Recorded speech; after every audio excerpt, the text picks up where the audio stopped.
أعوذ بالله من الشيطان الرجيم بسم الله الرحمن الرحيم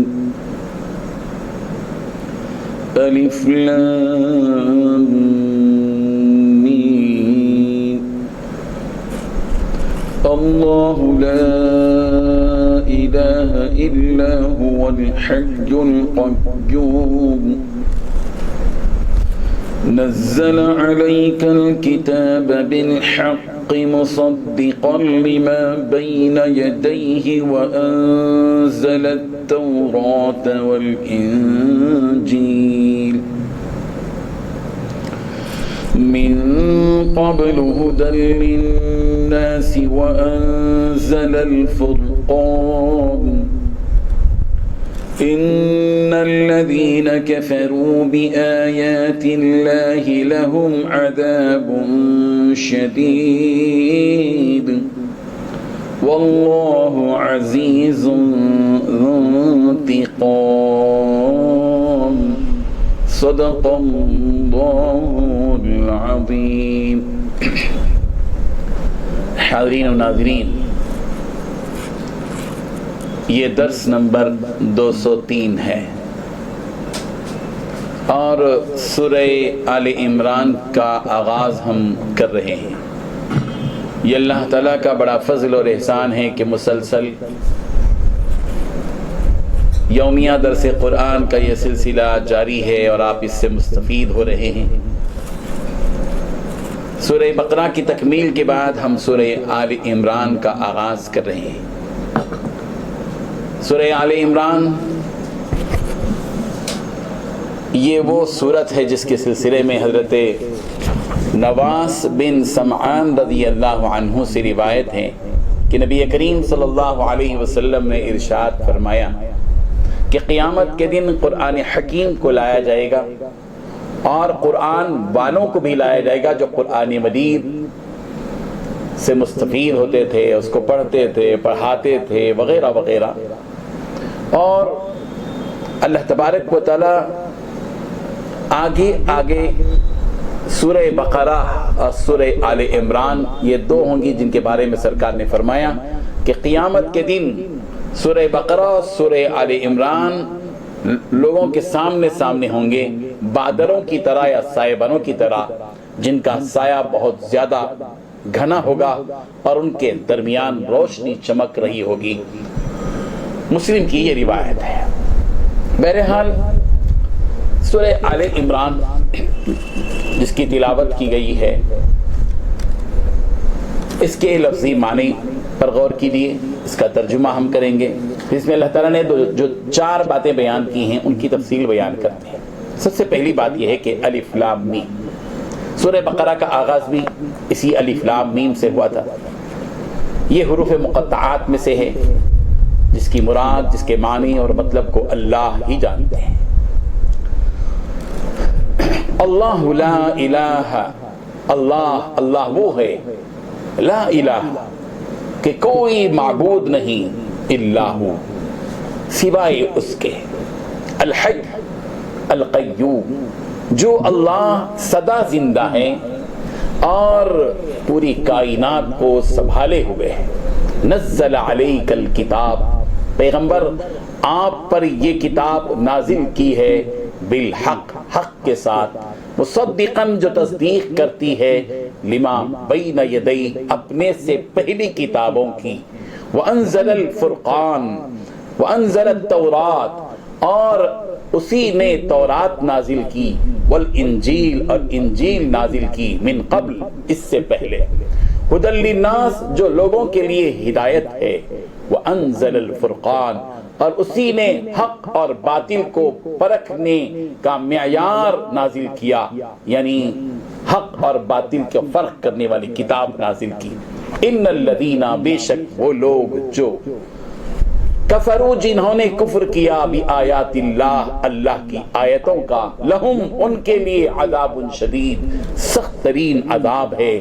واللہ اور اللہ عزیز زبردست اقتدار والے ہیں، ذو انتقام اور برائی کا بدلہ لینے والے ہیں. آیت کا پورا ترجمہ یہ ہے الف لام میم، اللہ وہ ہے جس کے سوا کوئی معبود نہیں، جو سدا زندہ ہے، جو پوری کائنات سنبھالے ہوئے ہے۔ اس نے تم پر وہ کتاب نازل کی جو حق پر مشتمل ہے، جو اپنے سے پہلی کتابوں کی تصدیق کرتی ہے، اور اسی نے تورات اور انجیل اتارا جو اس سے پہلے لوگوں کے لیے مجسمے ہدایت بن کر آئی تھیں، اور اس نے حق اور باطل کو پرکھنے کا معیار نازل کیا۔ بے شک جن لوگوں نے اللہ کی آیتوں کا انکار کیا ان کے لیے سخت عذاب ہے، اور اللہ زبردست اقتدار کا مالک ہے اور برائی کا بدلہ دینے والا ہے۔ بزرگان محترم، اللہ تبارک و تعالی نے سورہ آل عمران کی ابتدائی 4 آیتوں میں 4 باتیں بیان کی ہیں۔ پہلی بات جو اللہ تبارک و تعالی نے بتائی وہ اللہ لا الہ الا هو الحی القیوم، وحدانیت کا سبق اس آیت میں دیا گیا کہ اللہ تبارک و تعالی معبود برحق ہیں، ان کے سوا کوئی معبود نہیں، اور وہ اللہ ہمارے جیسے نہیں ہے کہ ہم تو زندہ رہتے ہیں مگر زندہ ہمیشہ نہیں رہتے، پھر موت ہم کو آ جاتی ہے، فنا کے گھاٹ ہم اتر جاتے ہیں، ساری مخلوقات فنا ہو جائیں گے، کل من علیہا فان ویبقى وجہ ربک ذو الجلال والاکرام۔ اللہ کی ذات بالکل حی ہے، حی کے معنی سدا زندہ ہے، اس کو کبھی موت نہیں آئے گی، اور القیوم اللہ تبارک و تعالی اپنی قدرت اور اپنی طاقت سے پوری کائنات کو، پوری دنیا کو سنبھالے ہوئے۔ یہ پہلی بات اللہ تبارک و تعالی نے بیان۔ دوسری بات اللہ تبارک و تعالی نے بتائی کہ نزل علیک الکتاب بالحق مصدقا لما بین یدیہ۔ دوسری بات اللہ تبارک و تعالی نے بتائی کہ یہ جو کتاب قرآن مجید نازل کی گئی ہے، اس کی ایک صفت تو یہ ہے کہ یہ حق کے ساتھ نازل ہوئی ہے، باطل کی کوئی آزمائش آمیزش اس کتاب کے اندر نہیں ہے۔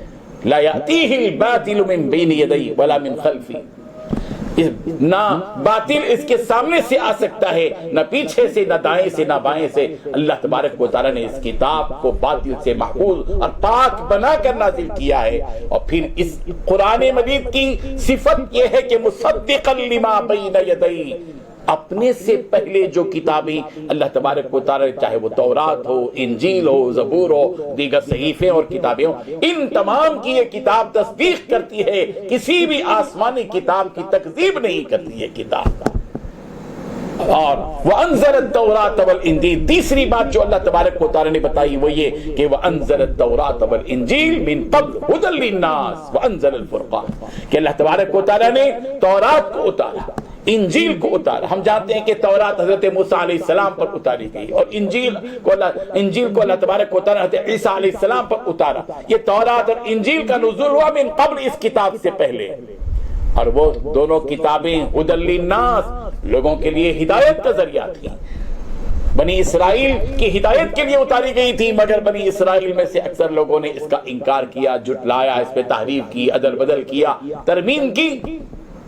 اور پھر وَأَنزَلَ الْفُرْقَانَ، اللہ تبارک و تعالی نے حق اور باطل کو پرکھنے کی میزان اتاری، حق اور باطل کو پرکھنے کا معیار اتارا۔ چوتھی بات اللہ نے فرمائی ان الذین کفروا بآیات اللہ، وہ لوگ جو اللہ کی آیتوں کا انکار کرتے ہیں، کفر کرتے ہیں، لہم عذاب شدید، ان کے لیے سخت ترین عذاب ہے۔ اور اللہ تبارک و تعالی وہ مختار کل، فعال لما یرید، قادر مطلق، رب ذوالجلال ہیں کہ واللہ عزیز، زبردست اقتدار والے۔ دنیا کے بادشاہوں اور دنیا کے صدور، دنیا کے وزیر اعظم جو بنتے ہیں، وہ ان کے پاس وہ زبردست طاقت اقتدار کی نہیں ہوتی، وہ آج رہے تو کل نہیں۔ اللہ کی شان یہ ہے کہ اللہ تعالی ہمیشہ عزیز ہے، غالب ہیں، زبردست اقتدار والے ہیں، اور ذو انتقام والے ہیں۔ ان کے پاس طاقت ہے کہ کوئی گناہ کرے تو اس کو سزا دے سکے، اس کی سزا سے چھٹنے کی کسی کے اندر طاقت اور قوت نہیں ہے۔ ذو انتقام والے ہیں، برائی کا بدلہ دینے کی قوت اور طاقت رب ذوالجلال کے پاس ہے، اور وہ جب ارادہ کر لے کسی کے برائی پر بدلہ دینے کا تو اس کے ہاتھ کو روکنے کی کوئی طاقت کسی کے پاس نہیں ہے۔ یہ وہ باتیں ہیں جو سورہ آل عمران کی ابتدائی 4 آیتوں میں اللہ تبارک و تعالی نے بیان کی ہیں۔ اللہ تبارک و تعالی ہم سب کو ان آیتوں سے سبق حاصل کرنے کی توفیق عطا فرمائے۔ وآخر دعوانا ان الحمد للہ رب العالمین۔ لا الہ الا اللہ، لا الہ إلا الله